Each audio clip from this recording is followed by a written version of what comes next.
Duke of Kent pictured for first time at private funeral rites for late wife Duchess of Kent. All the photos. The Duke of Kent was seen in public for the first time since the passing of his beloved wife, Katharine, Duchess of Kent, as he attended her private funeral rites in London. The solemn occasion took place on Monday when the Duchess's coffin made its final journey from Kensington Palace to Westminster Cathedral, where it will rest overnight in the chapel of the Blessed Virgin Mary before Tuesday's requiem mass. We appreciate your support and enthusiasm for our channel. If you'd like to help us grow, please subscribe and share our content with others. The Duke, holding a walking stick, was supported by his daughter Lady Helen Taylor as he watched his wife's coffin carried by pallbearers from the Royal Dragoon Guards, the regiment she had loyally served as Deputy Colonel-in-Chief since 1992. A lone piper from the regiment led the procession, playing a mournful tune ahead of the coffin's arrival. Inside the cathedral, traditional Catholic rites were performed, including the sprinkling of holy water during the Rite of Reception and evening Vespers, with prayers, hymns, and tributes echoing through the sacred space.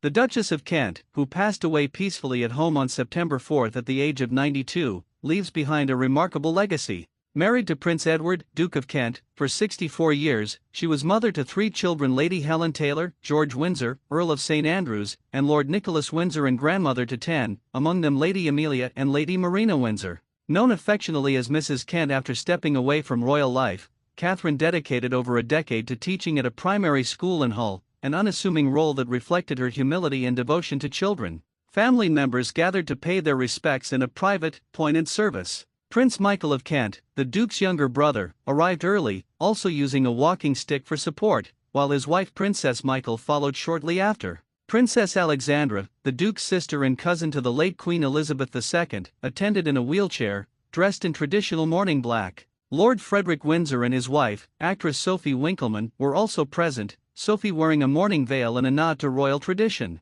Lady Helen Taylor, who is 47th in line to the throne but has chosen a private life outside royal duties, stood closely by her father throughout the proceedings. Among the younger generation, Lady Amelia Windsor, a model and granddaughter of the Duchess, looked somber in a button coat and sunglasses as she prepared to say goodbye. Her sister Lady Marina Windsor accompanied her, appearing graceful in black velvet. Lady Gabriella Windsor, daughter of Prince and Princess Michael, arrived in a flattering coat and wide-brimmed hat, later helping her father as they quietly observed the coffin's procession. Draped with the royal standard bearing a white ermine border to signify her status as the wife of a prince, the Duchess's coffin was borne with dignity into Westminster Cathedral. The rites held on Monday reflected both tradition and personal touches chosen by the Duchess herself. Her coffin, crafted from English willow in Somerset, was adorned with a wreath of British garden flowers featuring white roses, a nod to Yorkshire, her birthplace. Inside the chapel, a cross and Book of the Gospels were placed atop the coffin.